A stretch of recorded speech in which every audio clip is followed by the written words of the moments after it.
네, 안녕하세요. 앱 제작 시간입니다. 저번 주에 제가 그 공지를 잘못해드려가지고, 이제 공지를 잘못했는데다가 그 제 차 누가 직무하는 곳에도 제가 조금 착오가 있어서 잘못 안내를 해드릴 것 같아요. 그래서 다시 최종적으로 정정하도록 하겠습니다. 물론 이제 시험 시간에도 제가 그 글을 남겨드리겠지만, 그 동영상 내용에 있으니까 참고하셔서 이제 보시면 되겠습니다. 최종적으로 6월 2일과 3일에 이제 다음 주 화요일 되겠죠. 다음 주 화요일에 앱 제작 시험과 스마트 수업이 되겠죠. 스마트방 시험을 각각 치르게 되겠습니다. 시험은 6월 2일, 3일이 맞아요. 6월 2일, 2일, 3일이 다음 주 화요일, 수요일이죠. 그래서 오늘은 제가 오늘과 내일 각각 시험 문제를 알려드리고, 다음 주에 시험 볼 수 있도록 하면 되겠습니다. 물론 오늘하고 내일하고 시험을 보려고 했었어요. 근데 이제 서버에 대한 시간을 제가 그때 안 드려가지고, 문제를 알려드릴 시간을 제가 안 드리는 바람에, 내일 수업을, 다음 주에 아마 시험을 실시해야 될 것 같습니다. 날짜는 제가 또 착각해가지고 5월 28일, 29일, 달력을 제가 작년 걸 봤는지, 내년 걸 봤는지, 달력을 잘못 봐가지고, 착오가 좀 있었던 걸 좀 양해를 부탁드리고요. 결론적으로는 다음 주 화요일이 2일 맞죠? 2일에 시험을 보고, 그 다음 주 화요일 스마트방 시험을 봅니다. 자, 오늘은 문제를 제가 알려드릴 거고요. 자, 이론 시험의 문제에 대해서 오늘 잠깐 알려드릴 겁니다. 내일은 또 스마트망의 이론 시험에 대해서 알려드릴 거예요. 시험의 어떤 과정은 이제 우리가 9시에 수업을 시작하잖아요. 그죠? 9시에 수업을 시작하는데, 9시 한 30분 정도에, 9시 30분, 혹은 9시 전에 제가 혹은 9시 전에도 마찬가지로, 이건 제가 봐서 좀 하겠는데, 시간을 좀, 안배를 좀 문제를 아직 안 냈거든요. 제가 내용은 이제 알고 있는데, 문제를 구체적으로 안 냈기 때문에, 시간 안배 때문에 그러는 거니까, 미리 제가, 문제를 드릴 수도 있고요. 혹은 제가 그 시험 시간에 드릴 수도 있습니다. 단지 이제 미리 동영상을 만들어 놓은 것도 링크를 미리 드리는 게 아니라 당연히 그날 드리겠죠. 그렇죠? 그래서 그날 이제 동영상을 보거나 혹은 이제 동영상으로 이제 문제를 드릴 거예요. 동영상으로 문제를 드릴 건데, 동영상으로 이런 문제는 동영상이 아니라 이제 텍스트로 드리겠죠. 자료로 드릴 겁니다. 드리는데 문제를 9시에서 이제 9시 정각에 드릴 거예요. 9시 정각에 문제를 드리고, 문제 안에, 이론 시험은 당연히 이제 자료로 드리겠지만, 이제 실기 같은 경우는 각각 똑같아요. 각각 적용되는 이야기입니다. 실기 시험 같은 경우는 그때 제가 한 9시에 시작한다면, 동영상으로 한 10시, 1시간 정도 분량, 1시간 채 안 되는 분량으로, 문제를 하나 낼 겁니다. 그걸 따라하셔가지고, 그대로 따라하셔서, 여러분이 13시에 제출을 하면 되는데, 13시에 제출이 조금 어려우신 분은 제가 14시까지 제가 여유를 좀 드리겠습니다. 14시까지 이제 제출을 이메일로 제출을 하시면 되겠습니다.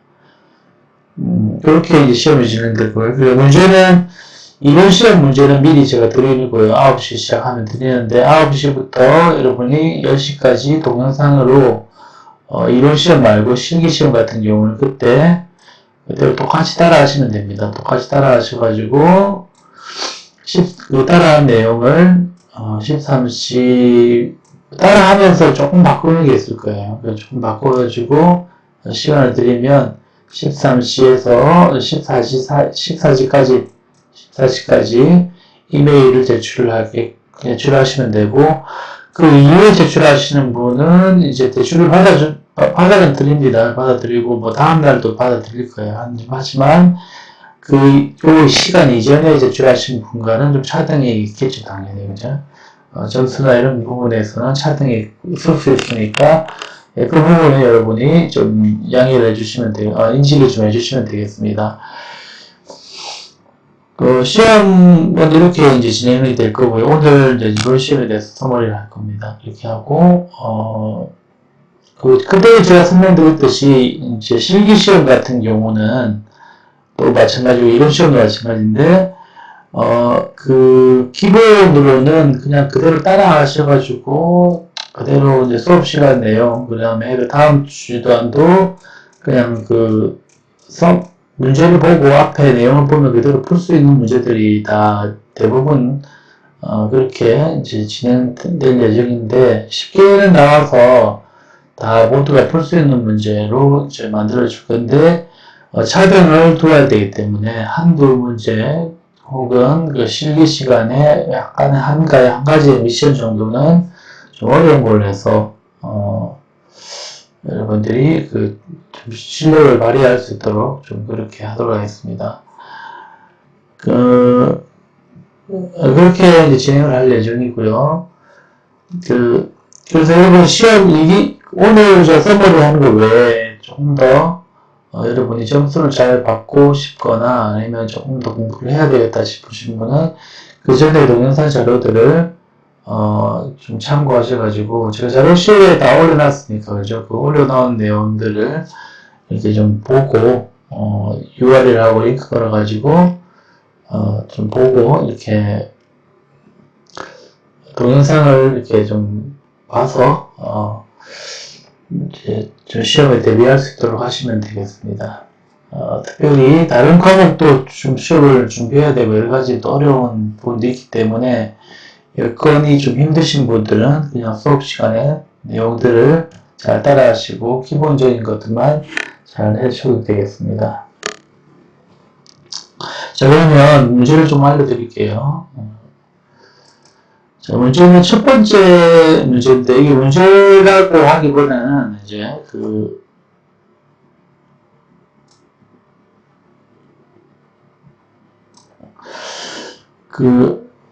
문제는 똑같이 여기 나오진 않고 이 내용을 가지고 여러분이 이제 참고를 해서 문제를 풀어주시면 되겠습니다. 그 내용의 범위들에 대해서 조금 나오는 내용들만 제가 좀 짚어드리도록 할게요. 이제 우리가 첫 시간이 앱 제작 시간이잖아요, 그죠? 앱 제작 활용 시간인데 그 앱이 무엇인지, 앱을 뭐가 앱인지를 이제 설명을 했어요. 어플리케이션의 줄임말이겠죠. 자, 어플리케이션이, 그래서 앱이라는 건 이제 어플리케이션인데, 이 어플리케이션이 무엇이냐? 어플리케이션은 그냥 우리 응용 소프트웨어고 응용 프로그램입니다. 이렇게 이해하시면 되는데, 예를 들어서 우리가 흔히 보고 있는 포토샵, 파워포인트, 한글, 데이터베이스 프로그램, 각각 모든 우리가 사용하는 웹브라우저라든가, 우리가 사용하고 있는 대부분의 프로그램들, 우리가 요즘에 줌도 많이 하잖아요. 구글 팀즈도 사용하고 있고, 줌 같은 것도 이용하잖아요. 그죠? 모든 것들이 다 이제 우리가 사용하고 있는 대부분의 많은 것들이 이제 응용 소프트웨어라고 생각하시면 되겠습니다. 응용 프로그램. 자, 이 응용 프로그램은, 그래서 만약에 좀 차이를 둔다면 이런 대부분의 응용 프로그램들인데 응용 프로그램 아닌 것들 윈도우도 사실 응용 프로그램이 한데 예를 들어서 윈도우가 될 수도 있고요. 그 다음에 시스템 프로그램 같은 경우들 리눅스나 이런 것들이 기본에 맞추는 응용 프로그램이 한데 이제 우리가 시스템 프로그램이라고 이름을 따로 구분한다는 얘기죠. 그렇게 이제 이해하시면 되겠고, 그 다음에 응용 프로그램이 다른 응용 프로그램들은 각각 운영체제 안에서 응용 프로그램들끼리 이제 집합으로 구성되어 있어요. 운영 프로그램들은 만약에 하나의 앱 어플리케이션을 자기뿐 아니고 여러 가지 어플리케이션 포함할 수도 있고요. 또 다른 어플리케이션들하고 통신을 할 수도 있습니다. 이럴 때 이제 다른 프로그램에 공식적으로 작업을 요청하거나 통신하는 수단으로 사용되는 것을 API라고 부른다. 그래서 뭐 API 같은 거, 예를 들면 어플리케이션이 무엇인지, 이 중에서 틀린 말이 무엇이고 같은 말이 무엇인지, 그 다음에 뭐 API가 어떤 거, 뭘 말하는지, 이런 것들의 문제를 한두 문제 정도 나올 수가 있겠네요. 자, 그 다음 중요한 문제가 이제 소프트웨어 개발 과정, 이렇게 응용 소프트웨어가 앱이 됐죠, 그죠? 어플리케이션이 있는데, 이 어플리케이션의 이 개발 과정, 이거는 굉장히 중요한 내용이면서, 쉽지만 중요한 내용입니다, 그죠? 우리가 소스 파일, 편집기에서 소스 파일이 있으면, 마지막에 실행 파일, exe 파일을 만들어주죠. 뭐 C 프로그램이라면, 이제 소스 파일을 exe 파일로 만들어줍니다. 그 과정의 중간에 목적 파일이 있어요. 오브젝트 파일이, obj 파일이 되는데, 소스 파일을 실행 파일로 만들어주는, 번역해주는 거를 이제 컴파일이라고 불러요. 컴파일이라고 부릅니다. 컴파일을 가능하게 해주는 그걸 컴파일러, 이렇게 부르죠. 그래서 번역하는 과정. 소스 파일을 우리가 텍스트 파일로, 언어로, 프로그램 언어로 만들었잖아요. 그죠? 만드는 걸 실행 파일로 만드는데, 이거를 목적 파일로 만들려면 기계를 바꿔줘야 됩니다. 이렇게 우리가 쓰고 있는 평문을 실행 파일로 만들어주기 위해서는 기계어로 만들어줘야 되는데, 그걸 번역이라고 부르고, 컴파일이라고 부릅니다. 컴파일을 해주는 도구를 이제 컴파일러라고 부르죠. 자, 이렇게 컴파일, 번역, 요 두 가지 좀 잘 기억해 주면 되겠고요.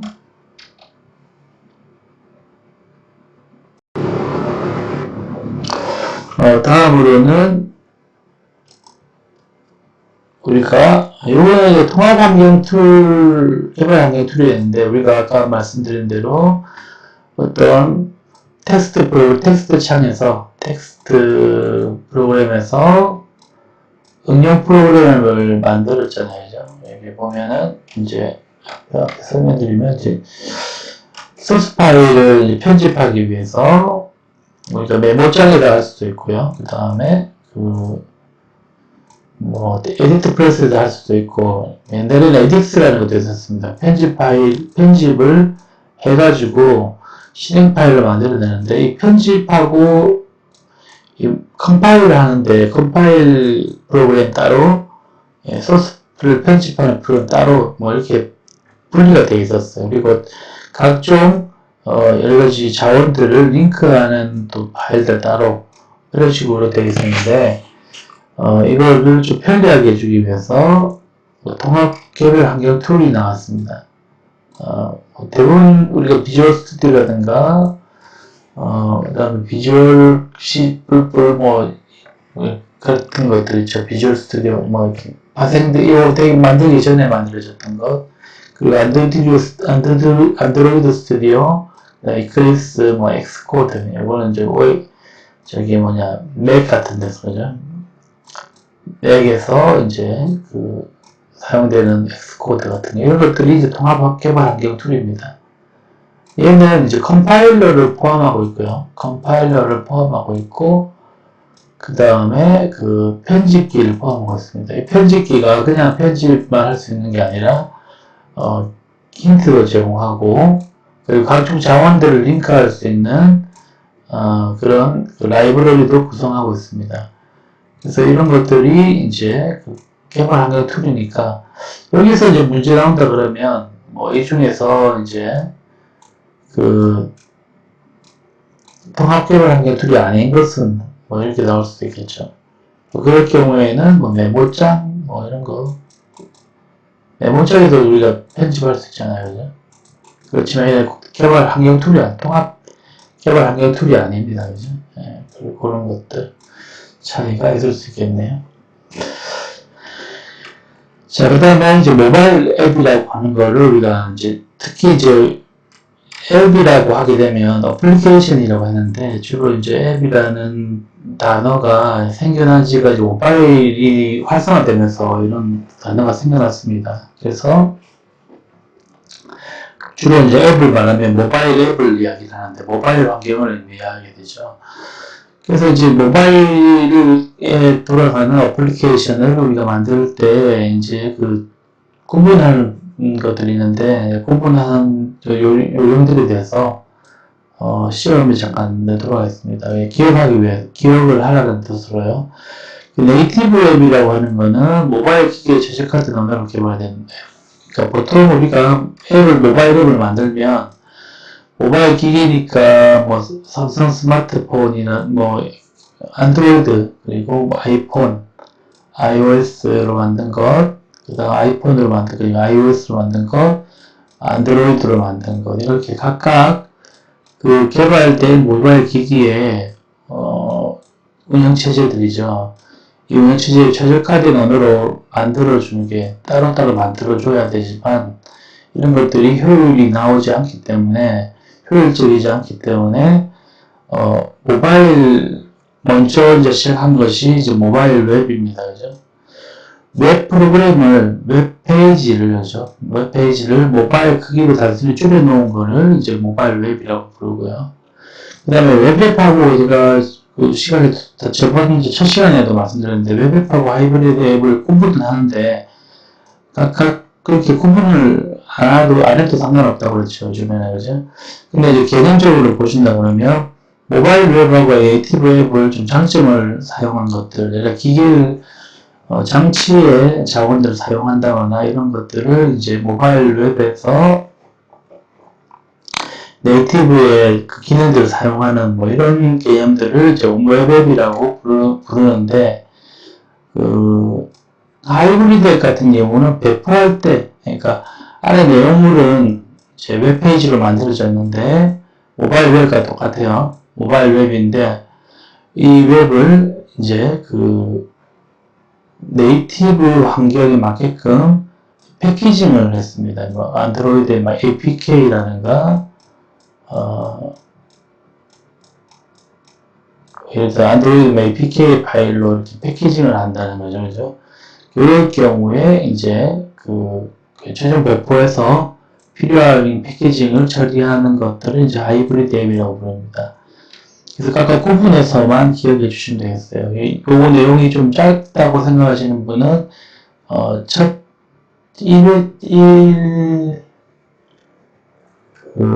1주차 과정이죠. 1주차의 내용의 앱 제작 활용해 보면 내용이 좀 나와 있습니다. 어쨌든 그 시험 내용에는 여기에 다 들어가 있는 단어들을 위주로 이제 좀 되니까 이것만 잘 기억해 주시면 되겠어요. 자, 그리고 각각 HTML, CSS, 그 다음에 자바스크립트가 뭔지에 대해서 설명하는 것들만 잘 이해해 주시면 되겠는데, 그 중에서 이제 HTML에 대해서 이제 설명하고 있는 내용들을 맞는 것, 틀린 것, 이렇게 좀 나옵니다. HTML은 하이퍼텍스트를 작성하기 위해서 개발된 언어. 하이퍼텍스트는 내용 뭔지 아시죠? 그죠? 문서를 연결하는 뭐 그런 것들입니다. 자, 하이퍼텍스트를 작성하기 위한 개발된 언어. 마찬가지로 HTML과 CSS 각각 자바스크립트 내용들 각각 이전의 동영상들을 참고하셔서 좀 보아주시면 되겠습니다. 그래서 이제 HTML 사용하는 것들이 명령어가 태그라고 하죠. 태그로 이루어져 있고 그 다음에 태그의 시작은 두 개의 쌍으로 이루어져 있습니다. 그리고 그 중에서 뭐 ing나 pr 같은 경우는 단독으로 쓰는 경우도 있지만 대부분 두 개의 쌍으로 이루어져 있다는 걸 이제 좀 설명하고 있고요. 그래서 이 내용을 좀 잘 기억해 주시면 되겠어요. 태그명, 태그명이죠, 그죠? 태그. 그리고 슬래시 태그. 이렇게 되어 있다고, 그 안에 내용물이 들어갑니다. 근데 태그에 속성들이 이렇게 들어가죠. 속성들을 이렇게 쭉 나열할 수가 있고요. 그 태그가 끝납니다. 그래서 보게 되면 태그명에다가 속성이 하나일 수도 있고요. 없을 수도 있고, 두 개일 수도 있고, 여러 개일 수도 있습니다. 그리고 내용을 아예 어떤 거는 포함할 수도 있고, 포함 안 할 수도 있어요. 그래서 예를 들면 img는, 자, 이게 src 소스는 이제 이미지를 불러올 거고요. img라는 태그는 이미지를 불러오는 태그인데, 그 주소는 이렇고, 또 속성은 두 번째 속성이죠. width는 이렇고, height는 이렇다. 쓰지 않아도 되죠. width 같은 거 쓰지 않아도 됩니다만은, 쓰지 않았을 때는, 기본값, 기본값은 이미지가 가지고 있는 크기, 그러나, 그 크기를 우리가 정해줄 경우에는 그 크기대로 속성들을 바꾸어 넣을 수 있는 그런 특징들이 있습니다. 그 다음에 내용물을 그림이나 텍스트를 적어줄 수도 있고요. 뺄 없다면 그냥 이미지만 보여지게 되겠죠. 자, 그 다음에는 이제 태그의 특징은 이제 태그 안에 태그를 포함할 수 있다. 우리가 보통 태그 보면 우리가 div 안에 또 이미지를 넣을 수도 있고, 그죠? 그리고 이 div를 또 감쌀 수도 있죠.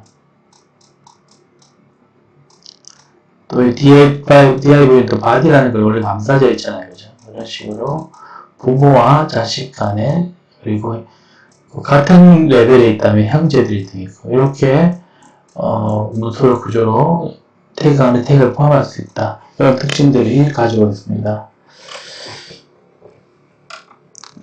자, 그다음에 스타일 시트라는 거는 CSS라고 부르죠. 스타일 시트는 CSS라고 부릅니다. 자, 웹 문서는 아까 좀 전에 제가 드렸듯이 태그와 속성들은 몇 가지 안 되죠. 몇 가지 안 되고 제한적입니다. 제한적인 내용들 가지고 내용을 꾸며주는 겁니다.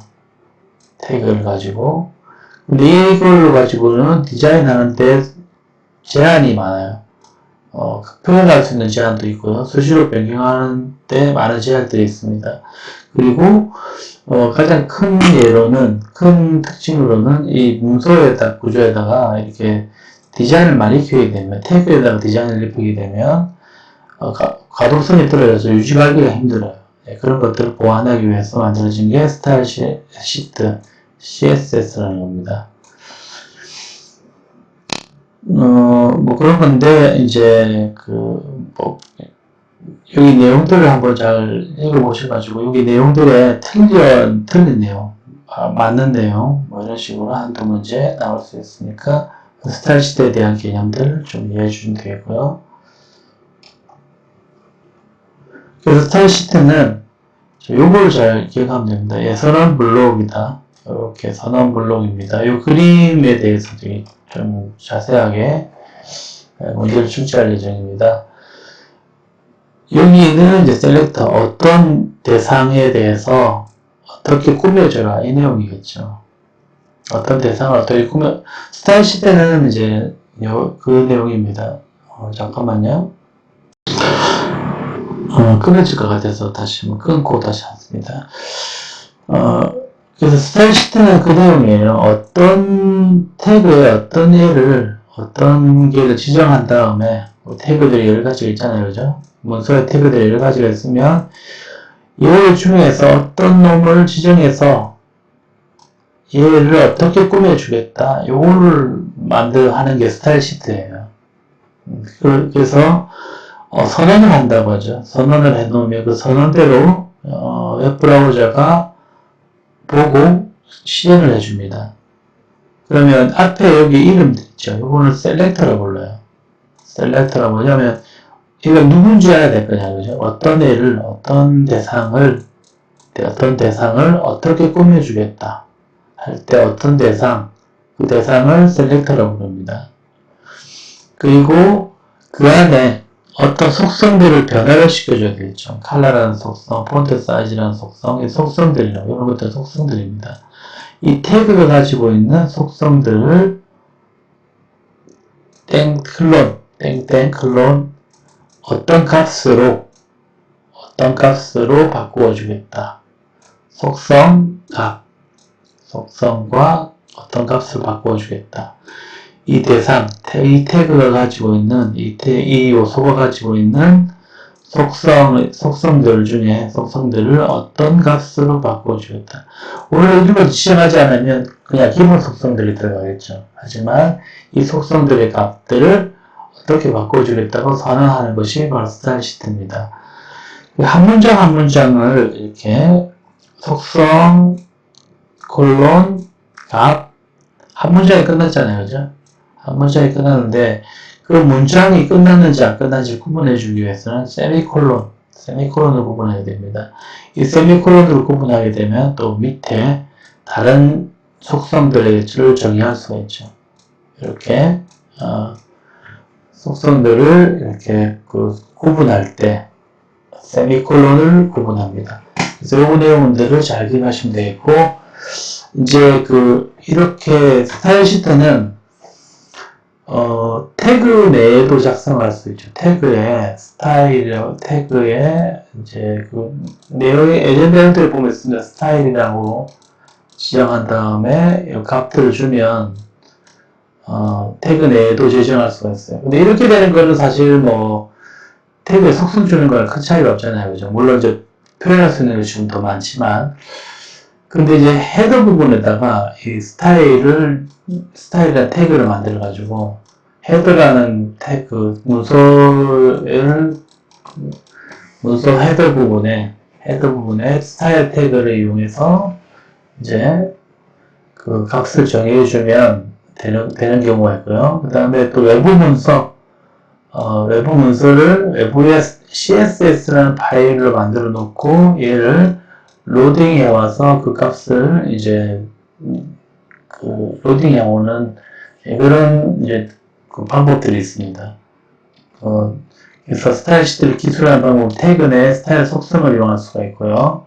그 다음에 헤더 부분에 스타일 태그를 이용해서 그 안에 내용을 꾸며줄 수 있습니다. 그리고 외부 문서 CSS 파일을 가져와서 이제 꾸며줄 수가 있는데, 그러면 각각의 이제 같이 중복되는 경우도 있겠죠. 중복될 경우에 어떤 것이 가장 우선인가? 같은 우리가 p 태그에 대한 정의를 태그 내에도 해놓고, 그 다음에 헤더 부분에도 해놓고 외부 문서에도 해놨다고 쳐요. p 태그에 대한 부분을. 그러면 여기에 대한 것들을 먼저 공통으로 동시에 적용된다면, 첫 번째로는 이제 태그 내에 있는 것이 가장 우선이 되어 있고요. 1번이 되어 있고요. 그 다음에는 같이 중복된다면 이제 헤더에 있는 부분, 그 다음에 외부 문서에 있는 것이 가장 나중에, 세 개 중에 우선순위가 이렇게 1번, 2번, 3번 이렇게 우선순위가 적용된다고 알고 계시면 되겠습니다. 그러니까 여기서 스타일 시트에 이제 가장 하나 빠졌는데요. 제가 더 보겠습니다. 스타일 시트에 가장 이제 스타일 시트를 기술하는 방법은 세 가지가 있는데, 태그 내에 그리고 헤더 부분에 외부 문서로 저장할 수가 있는데, 그 중에서 이제 우선순위는 중복이 된다면 태그가 가장 먼저고요. 그 다음에 헤더 부분, 그 다음에 외부 문서가 가장 나중입니다. 이 부분 좀 기억하시면 되겠고, 근데 이제 그렇게 작성해 놓고 특정한 경우에는 외부 문서에 작성해 놨지만 얘를 먼저 적용시켜야 될 필요가 있을 수 있다. 그러면은 우리가 important라는 걸로 해서 import라고 해서 이렇게 import라고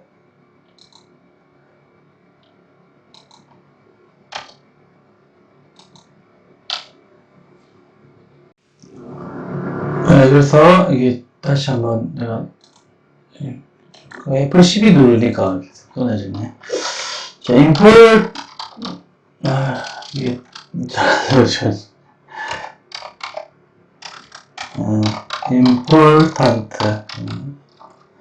important라고 해서 이제 우선순위를 이렇게 important라고 해서 우선순위를 이제 우선순위가 1번, 2번, 3번이지만 우선순위를 이제 뛰어넘어야 될 때가 있으면 이렇게 important라고 해서 요거를 이제 적어주게 되면 비록 외부 문서에 있지만 걔를 먼저 그 부분만 먼저 적용하고 싶으면 이제 느낌표하고 important를 적으시면 됩니다.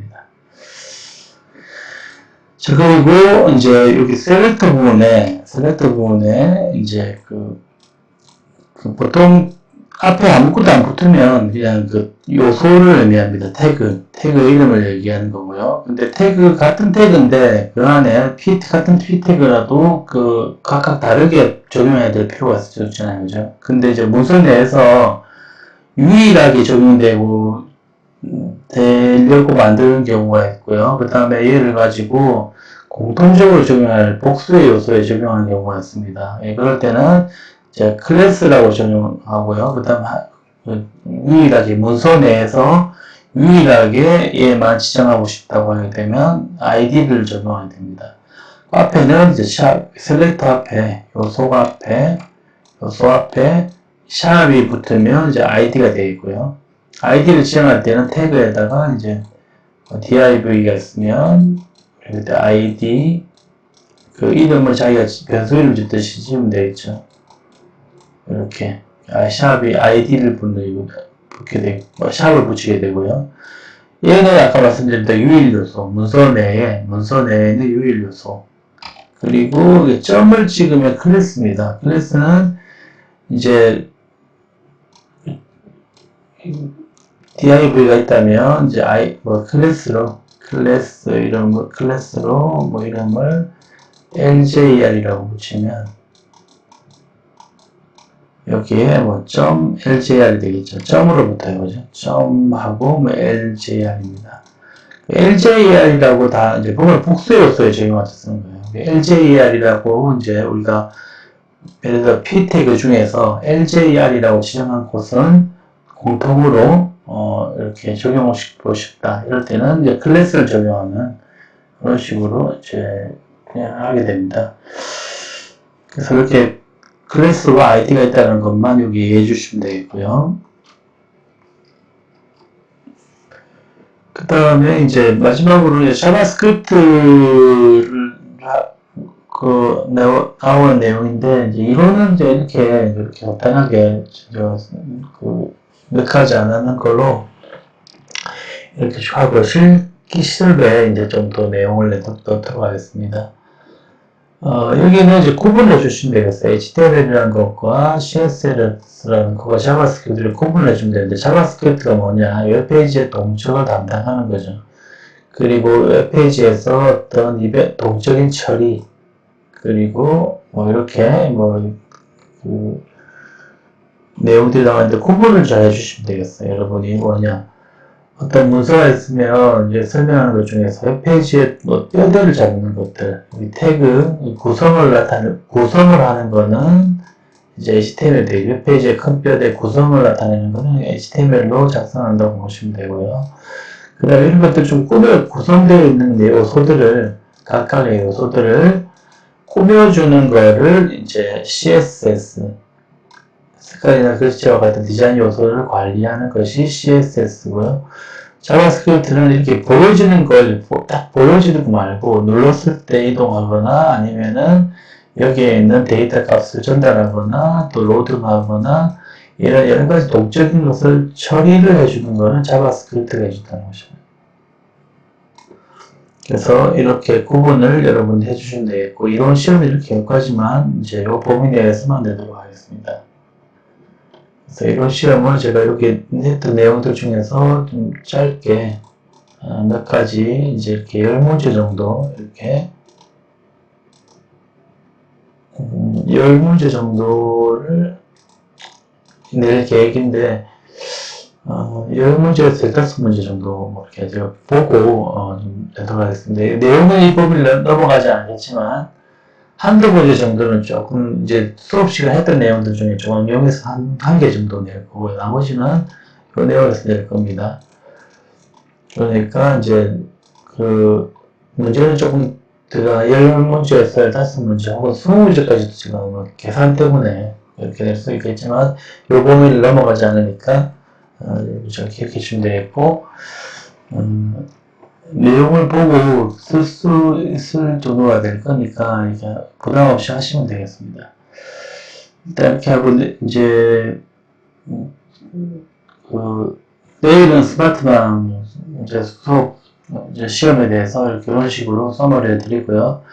아까 지금 말씀드린 것 같이 그 실기 시험은 당일날 제가 같이 따라서 하시면 따라서 내용을 같이 보고 따라 하셔가지고 그 내용 그대로 이제 올리시면 되는데 한 가지 미션 정도만 이제 차등을 두기 위해서 한 가지 미션 정도만 이제 가산점을 주기 위해서 이제 더 추가할 수 있다는 것만 기억하시면 되겠고 다음 시간에 다음 주에 일단 시험 시간에 뵙도록 하겠습니다.